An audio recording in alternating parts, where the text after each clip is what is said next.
Alright everybody, you made it to your final video before you practice check writing on your own. So what I'm going to do in this video is model for you how to write a check two more times. It's actually the same scenarios that are scenarios 1 and 2 in step 6.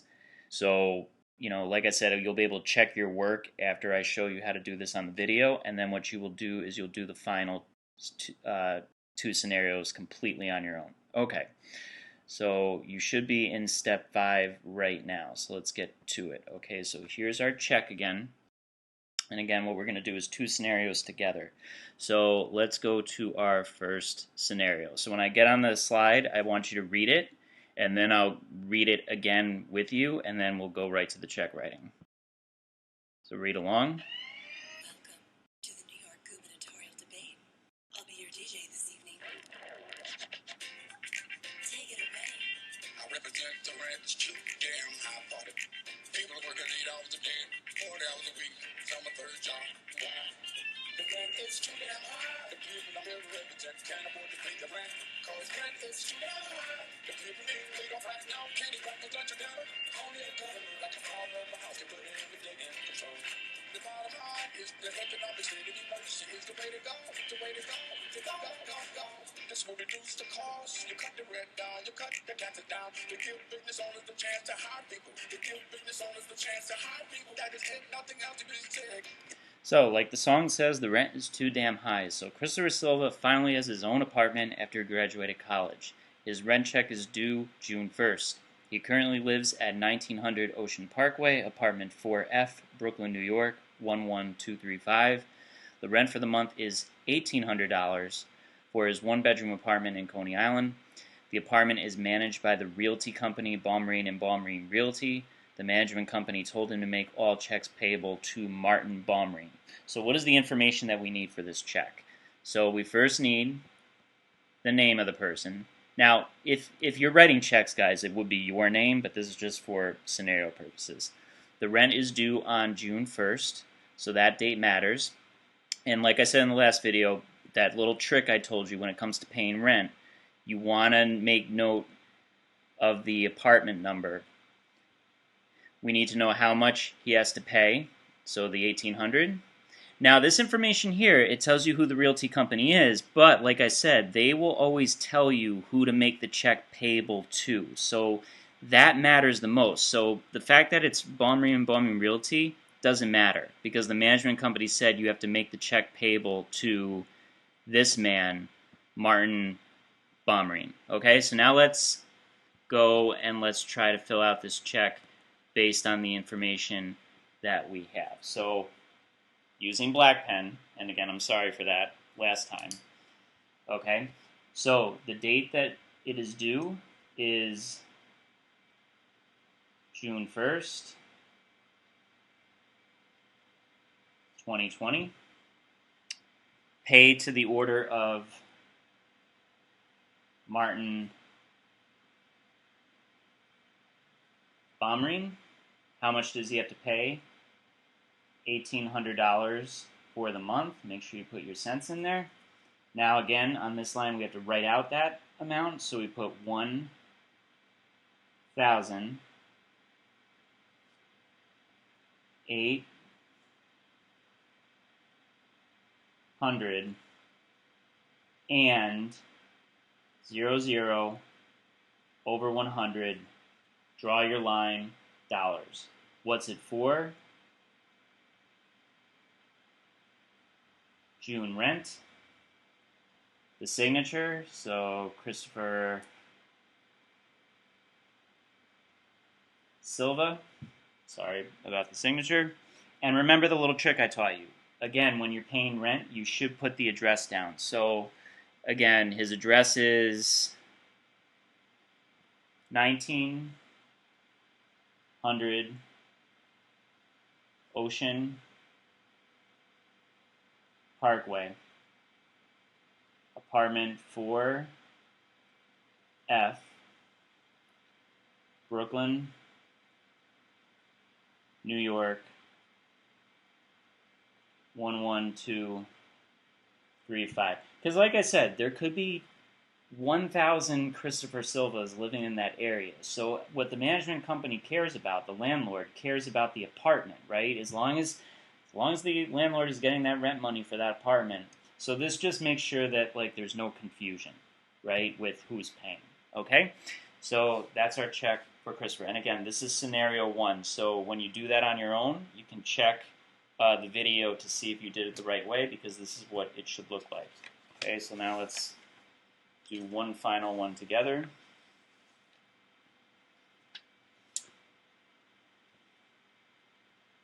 Let's go to our final scenario. Okay, so read along.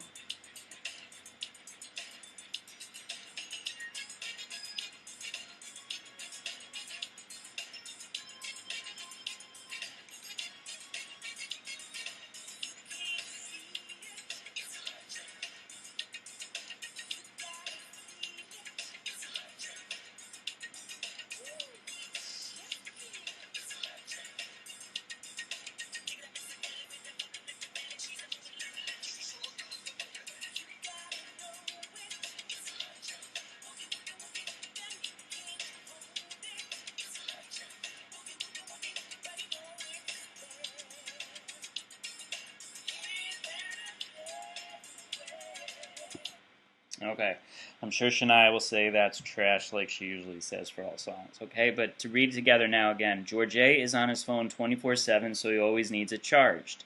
His Con Edison bill is due June 15th, but he likes the money withdrawn immediately. He currently lives at 1292 Coney Island Ave, apartment 12, Brooklyn, New York, 11226. The electric bill for the month of May is $68.52. His account number with Con Edison is 24537-852-19010. The billing statement states, make all checks payable to Consolidated Edison Company of New York, Inc. So what information do we need here? So this is an electric bill, right? So what's more important here is the account number, not the address. So we need George A's name, okay? We need to, now, this is a little tricky, right? Because it says it's due on June 15th, but George A likes the money withdrawn immediately, meaning he doesn't like to write a check and then have that money out there until June 15th when they can cash it. He wants the check cashed right away to get the money out, which means he can put the 15th or he could put an earlier date.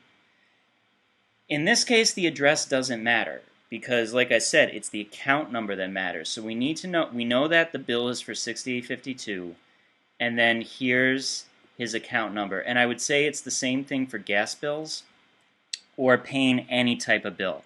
They don't really care about your name, because again, there could be 50,000 people out there with your name. It is all about the account number, okay? So that's why you should put the account number on the check, the account number that belongs to that business.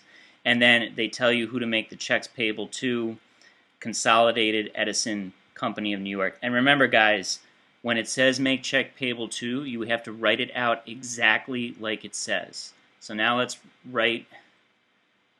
fill out our check. So, George A doesn't want to wait for them to cash it on the 15th. He wants them to cash it right away. So let's say George A writes he'll be paid on June 1st. So he wants the check cashed on June 1st, 2020. Make pay to the order of, we have to write out Consolidated Edison Company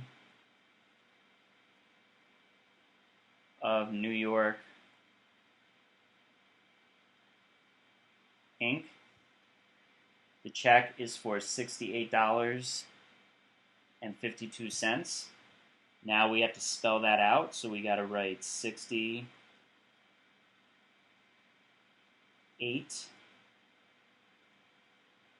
dollars and 52 over 100 because it's 52 cents, and then we got to draw our line to the dollars to close it out. What's it for? we're going to write, May electric bill because he's paying for May. And then the signature, George A., the last name in there. And again, because he's paying a bill, I always tell people they should write the account number on the check because, like I said, it's just a way to make sure that the money goes to where the money is supposed to be. Because never underestimate the power of people to try to screw you, basically. So we're going to write account number 2453785219010 to make sure that this check is applied to that account. I mean, I'm always honest with you guys, and to be honest, like, you can live your whole life without having to write a check these days. In fact, Miss Gawkins will always look at me funny when she asks, "Are you still doing check writing?" Because she's like, "I never have to write a check," and that's very true. I only write one check, and it's for my landlord. And the reason for that is my landlord just switched to paying online, but the people they go with to make those payments, they charge a fee. So it's like, why would I want to pay the landlord money and pay a fee on top of that? So I'll just keep writing them a check because I'm not going to pay them any more money than I have to. But I had a student a few years ago who he told me when he came back over the summer that he was at a store, he was buying something, he had his debit card, he went to pay with the debit card, but what he didn't realize was that the debit card became damaged in his wallet, like something happened to the strip. So when he tried to use his debit card, it wouldn't work, and he had no cash on him. And the thing is, whenever you end up in these situations, it's embarrassing, because they got people behind you, and people make assumptions. So it's always an embarrassing moment when your card doesn't work. And he told me, he's like, but thank God I had my checkbook with me, and I remembered, you telling us how to write a check because I was able to write a check to the store and get the purchase. Do you know what I mean? So, like I said, you can possibly make it your whole life without having to write a check, but it's still a skill that isn't extinct yet, and you just don't want to find yourself in a situation where somebody says, okay, write us a check, and you're like, I don't know how to do it, can you show me? You know what I mean? So, the two scenarios that I just did with you are scenario 1 and scenario 2 here. So, like I said, when you do these on your own, you can rewatch the video to make sure that you did it the right way. And then you'll do scenario 3 and 4 completely on your own. Now, there are two ways you could do this, okay? For those who don't have a printer, I attached this PowerPoint to the assignment, and what you'll do is you'll fill out your checks inside the PowerPoint. You'll just type in the information. I also put a box here so you could type in any information below the line if the scenario, indicates that you should do that. Just make sure you save it and then send it so that the information is written in the checks and I don't get a blank document. Now, you could do it this way, or if you have a printer at home and want to practice writing the checks, which is the way it really happens in real life. Like I said, you can print out this document and it will have 4 checks, and you just write on them and then send a picture, attach a picture, and that's how you hand the assignment in. Okay, so do what's best for you, what's easiest. And what I would do is have your parents check it.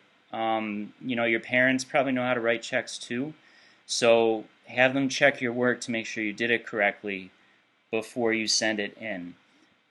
I think that's it. Oh, and one last thing.